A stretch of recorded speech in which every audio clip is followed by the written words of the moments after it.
दोस्तों नमस्कार। जैसे कि आपको पता ही है कि इस चैनल के माध्यम से मैं आपसे तरह तरह के आयुर्वेद के योग शेयर करता हूं। तो उसी कड़ी में आज हम बनाने जा रहे हैं काम चूड़ामणि रस, जिसमें हमने ली है 6 ग्राम स्वर्ण भस्म, 6 ग्राम मोती पिष्टी, 6 ग्राम चांदी भस्म, 6 ग्राम स्वर्ण मक्षिक भस्म, 6 ग्राम जायफल, 6 ग्राम जवित्री, 6 ग्राम लौंग और 27 ग्राम हमने लिया है चात्रजात का चूर्ण, 6 ग्राम भीमसेनी कपूर। तो ये सारी औषधियों को पहले हम जैसे काष्ठ औषधियाँ हैं उनको अच्छे तरीके से बारीक कर लेंगे। उसके बाद हम सतावर के ताज़ा रस में इसको 6 दिन तक खरल करेंगे, और जब ये पूरी तरह से खरल हो जाएगी, एक जान हो जाएगी, तो हम इसकी छोटी छोटी गोलियां, यानी बाजरे के दाने जितनी जितनी गोलियां बांध लेंगे। तो ये जो गोली है ये आयुर्वेद का एक मर्दमी ताकत बढ़ाने के लिए अमृत जैसा योग है। इसमें पड़ने वाली हर औषधि कीमती है। जैसे कि स्वर्ण भस्म है, स्वर्ण भस्म का जो है रेट काफ़ी बढ़ चुका है, तो इसलिए ये औषधि काफ़ी कॉस्टली पड़ जाती है। लेकिन जिन मरीजों को काफ़ी लंबे समय से संभोग में कोई दिक्कत आ रही है, दांत जा रही है, स्वप्न दोष है, वीर्य बिल्कुल पानी की तरह हो गया है, वीर्य बिल्कुल पतला हो गया है, तो उनके लिए ये आशीर्वाद के समान कार्य करती है। तो जो लोग कुछ पुड़ियों में या कुछ खुराकों में आपको ठीक करने का दावा कर रहे हैं, जैसे कि हम इंटरनेट पे अक्सर देखते हैं, तो ऐसे लोगों से आप हमेशा बच के रहें, क्योंकि उन औषधियों में सिंगरफ, संखिया और कुचड़ा जैसी गर्म चीज़ें डाली होती हैं। तो वो क्षणिक तौर पे तो आपको एक बार ठीक कर देती हैं, लेकिन उसके बाद उससे फिर और काफ़ी शरीर की समस्याएं आनी शुरू हो जाती हैं। जैसे इंटरनेट पे मैं कल ही देख रहा था कि कोई भाई बता रहा था किसी नौजवान ने किसी वैद्य से, सोशल मीडिया के वैद्य से दवाइयाँ ली, जो कि उसने भस्मों कुस्तों वाली दवाई कह के उसको कुछ समय के लिए पुड़ियाँ बांध के दे दी। लेकिन ये वो दवाइयाँ जब उसने 6-7 दिन इस्तेमाल की तो उस नौजवान की जो है क्रेटिनाइन का लेवल काफ़ी बढ़ गया और उसके किडनी में दिक्कत आ गई। तो उसके बाद फिर काफ़ी दवाइयाँ उसने ली, उसको हॉस्पिटल में एडमिट होना पड़ा, तो फिर जाके उसकी समस्या ठीक हुई। तो ऐसे नुस्खों से आप बच के रहें।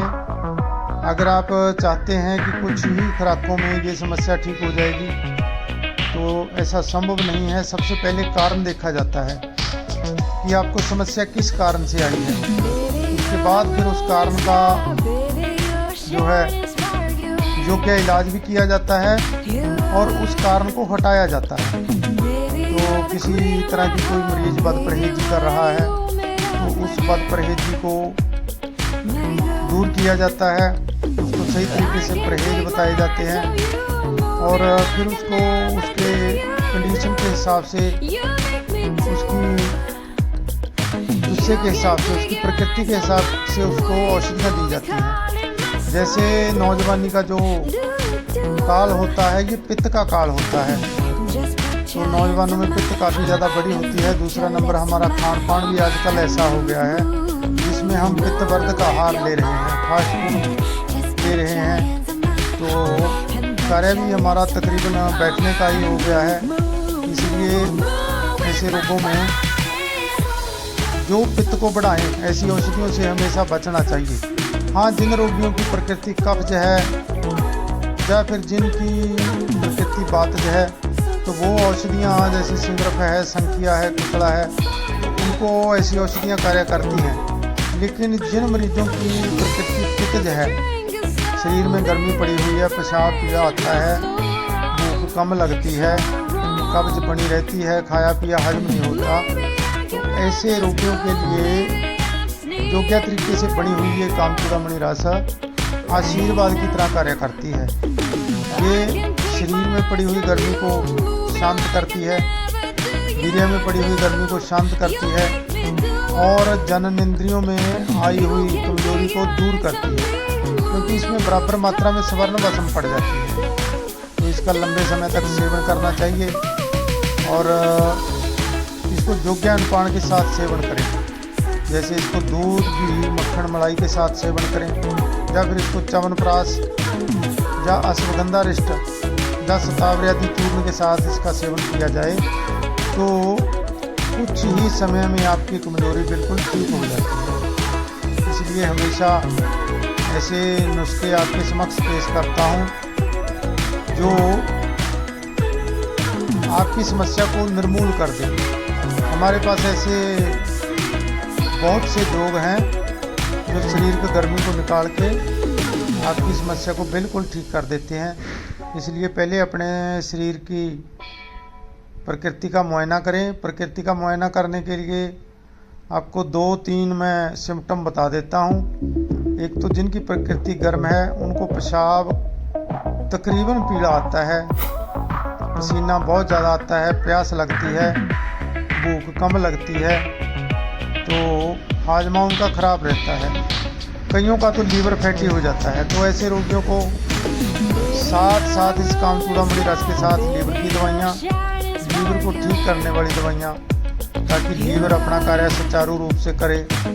इसके अलावा जिन लोगों को लिपिड प्रोफाइल में कोई दिक्कत है, कोलेस्ट्रॉल वगैरह बढ़ गया है, ट्राइग्लिसराइड बढ़ गया है, तो उनके लिए इसके साथ में रोग्यवर्धनी बट्टी, अर्जुनारिष्ट या और दवाइयों का फिर उसी हिसाब से कॉम्बिनेशन दिया जाता है।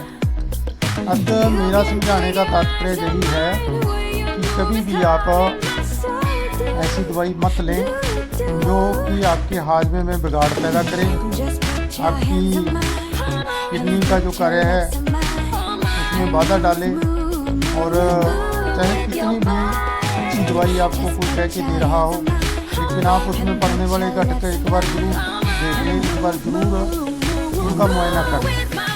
जिस औषधि में मोटी पुष्टि होगी, स्वर्ण माक्षिक भस्म होगी, तो ये औषधियाँ कभी भी गर्मी नहीं करती हैं और जो शरीर में गर्मी पड़ी होती है उसको भी निर्मूल कर देती है। तो ये कामचूड़ामणि ऐसा ही एक योग है। इसको लगातार अगर आप सही अनुपान के साथ इसका इस्तेमाल करते हैं तो ये कुछ ही दिनों में आपके वीर्य के सभी विकारों को ठीक करके आपको बिल्कुल तंदुरुस्त बना देती है। इसने सिर्फ मर्दनी ताकत को ही नहीं बढ़ाना होता है, इसके साथ साथ ये दिल की कमजोरी, हृदय की धड़कन बढ़ जाना, गर्मा गर्म पेशाब में जलन, आपके लीवर में कोई समस्या, तो इसके साथ साथ आपकी आँखों की रोशनी को भी बढ़ाती है, दिमाग को शांत करती है और वीर्य वाहिनियों में पड़ी हुई गर्मी को ये निकाल देती है। इसलिए ये औषधि हम बहुत ज़्यादा मात्रा में इस्तेमाल करते हैं। हालांकि ये काफ़ी महंगी पड़ जाती है, लेकिन फिर भी इसके जो नतीजे हैं, जो परिणाम हैं, वो देख के लगाया हुआ पैसा बिल्कुल भूल जाता है। तो अगर सही तरीके से सही मानकों पे खरी उतरी हुई औषधि आप इस्तेमाल करेंगे तो ऐसा कोई औचित्य नहीं है कि आपकी समस्या निर्मूल ना हो। बशर्ते आपको अपने गुस्से का, अपनी प्रकृति का जरूर ख्याल करना चाहिए। दूसरा नंबर, आपको ये भी देखना चाहिए कि आपकी जो समस्या है वो आई किस कारण से है। अगर साथ में मानसिक कोई समस्या है तो साथ साथ अभ्रक भस्म 500 पुट्टी या 1000 पुट्टी, तो उसकी भी योजना बनाई जाती है। साथ में नाग भस्म दी जाती है, बर्मी बट्टी दी जाती है। तो इस तरीके से कोई भी औषधि है कभी भी हमेशा वैद्य की देखरेख में लें, और साथ साथ उसके साथ अगर कोई और आपको समस्या आ रही है और आपको समस्या आने का कारण क्या रहा है, तो सभी चीज़ें ध्यान में रख के तभी ये दवाइयाँ अच्छे तरीके से कार्य करती हैं। दूसरी बात ये है कि जब आप ये दवाइयाँ इस्तेमाल करें तो साथ में परहेज जरूर रखें। नशा, तंबाकू, शराब का सेवन, गर्म चीज़ों का सेवन, फास्ट फूड का सेवन, ये बिल्कुल ही त्याग दें, तभी ये औषधियाँ आपको अच्छे तरीके से फल देती हैं, परिणाम देती हैं। इसके अलावा थोड़ी बहुत सैर, एक्सरसाइज, हल्की फुल्की एक्सरसाइज और पौष्टिक आहार लें। जिनकी प्राकृतिक पित्त है वो दूध को ठंडा करके या मलाई के साथ इस औषधि का लगातार सेवन करें। जिनका वीर्य पतला है उसके साथ शतावरी चूर्ण धातु पौष्टिक चूर्ण की योजना बनाई जाती है। तो इस विधि से आपकी समस्याएं बिल्कुल ठीक हो जाती हैं। अब मेरा समझाने का तात्पर्य यही है कि जो 5 पुड़ियों में 7 पुड़ियों में ठीक करने की आपको दावा कर रहे हैं, ऐसे वैद्यों से बचें। वो पता नहीं क्या क्या चीज़ें डाल के आपको औषधियों में देते हैं, जिससे आपकी समस्या ठीक होने की बजाय समस्या और भी बढ़ जाती है। तो ऐसे ही वीडियो अक्सर आपको जागरूक करने के लिए हम डालते हैं। हमारा ये तात्पर्य बिल्कुल नहीं है कि आप दवाई हमसे ही लें। आप दवाई जहाँ आपका विश्वास बने, जहाँ आपका बिलीव बने, वहाँ से ले सकते हैं, उस वैद्य से ले सकते हैं। लेकिन हमेशा अपनी प्रकृति को ध्यान में रखते हुए और समस्या का कारण क्या है, रीज़न क्या है, तो उस रीज़न को ध्यान में रखते हुए ही अपने लिए जो है दवाइयाँ इस्तेमाल करें या अपने लिए कोई कोर्स, कोई योग बनवाएं। तो यही सारी चीज़ें मैंने आपको बताने के लिए ये वीडियो बनाया है। आप इस वीडियो को शेयर जरूर करें अपनी जान पहचान वालों के साथ। तो ये वीडियो आप शेयर करें, चाहे व्हाट्सएप ग्रुप पे शेयर करें, फेसबुक पे शेयर करें, यूट्यूब पे शेयर करें। तो आप इसको शेयर जरूर कर दें। ऐसे योग, ऐसे फार्मूले आपके लिए हमेशा लेकर आते रहते हैं। तो आप इस चैनल को भी सब्सक्राइब कर लें और साथ में लगी हुई घंटी का बटन जरूर दबा लें, ताकि जो भी नया वीडियो हम डालें उसका नोटिफिकेशन सबसे पहले आप तक पहुंच सके। तो बस यही आज का वीडियो था। शेयर आप इसको जरूर कर दें।